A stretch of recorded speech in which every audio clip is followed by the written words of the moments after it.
شب برات، شب برات کی حقیقت کیا ہے؟ دیکھیں، شب کے معنی رات، یہ فارسی زبان کا الفاظ ہے، اور برات کے معنی چھٹکارا، یعنی چھٹکارے کی رات۔ اب شب برات کے متعلق بہت سارے لوگ افراد کا شکار ہیں اور بہت سارے لوگ تفرید کا شکار ہیں۔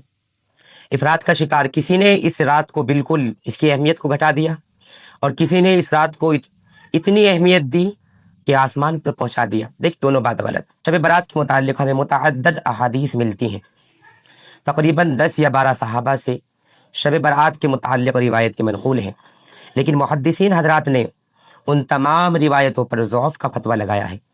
محدثین کی رائے یہ ہے کہ شب برات کے متعلق جتنی بھی روایتیں ہیں وہ تمام کی تمام ضعیف ہیں اور کمزور ہیں، لیکن اصول یہ ہے کہ جب بہت ساری ضعیف روایتیں متعدد صحابہ سے ایک جگہ اکٹھی ہو جائیں، یعنی ایک ہی موضوع کے متعلق، تو وہ حسن لغیرہ کے درجے کو پہنچ جاتی ہیں، یعنی ایسی روایتیں فضائل کے باب میں معتبر سمجھی جاتی ہیں۔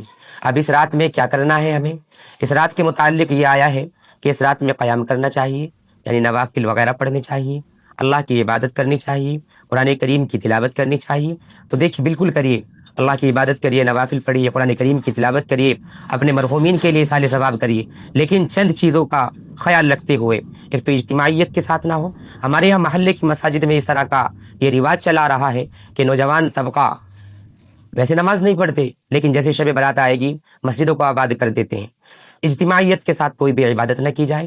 اسی طریقے سے یعنی اگلے دن روزہ رکھا جاتا ہے، یہ روزہ رکھنا ضعیف روایت سے ثابت ہے، لیکن میں نے آپ کو اصول بتا دیا ہے۔ متعدد روایتیں ابن ماجہ کے اندر تقریباً 1 یا 2 روایتیں موجود ہیں اس کے متعلق، تو آپ روزہ رکھ سکتے ہیں، لیکن یہ مستحب ہے۔ کوئی اگر نہ رکھے، آپ اس پہ نکیر نہیں کر سکتے ہیں۔ اسی طریقے سے چند باتیں ہمارے یہاں بدعت کے درجے میں آتی ہیں، مثلاً اس رات میں نئے کپڑے پہنے جاتے ہیں، غسل کیا جاتا ہے، گھروں کو چراغاں کیا جاتا ہے، عورتیں اجتماعیت کے ساتھ عبادت کرتی ہیں، حلوے بنائے جاتے ہیں۔ یہ تمام خرافات ہیں، اور یہ ایسی بدعتیں ہیں جو جن کا دین سے کوئی تعلق نہیں ہے۔ تو کہنے کا مقصد یہ ہے، اس رات کو نہ تو اتنا پروٹوکول دیا جائے کہ بالکل اس کو آسمان پر پہنچا دیا جائے، نہ اس رات کی اہمیت کو اتنا گھٹایا جائے کہ تحت الثری میں پہنچا دیا جائے۔ بالکل اعتدال کے اندر رہنا ہے۔ ایک بات یہ عرض کرنی ہے کہ ہم نے شب قدر اور شب برات کو ایک ہی نام دے دیا ہے، ایک ہی درجہ دے دیا ہے، یہ غلط بالکل۔ شب قدر رمضان المبارک کے آخری جو عشرہ ہوتا ہے اس کی طاقتوں کو کہتے ہیں، اور اسی کے بارے میں یہ فضیلت ہے۔ اس میں کوئی بھی جاگنے کے لیے تیار نہیں، نہ اس میں کوئی عبادت کرتا ہے، اور ہم نے شب برات کو اتنا پروٹوکول، اتنی عزت دے دی ہے کہ ہم شب قدر کی اہمیت کو بھول گئے ہیں۔ یہ بھی بات بالکل غلط ہے۔ تو جو بات ہے وہی بات رکھی جائے، شب قدر کو اپنی جگہ رکھا جائے اور شب برات کو اپنی جگہ رکھا جائے۔ اللہ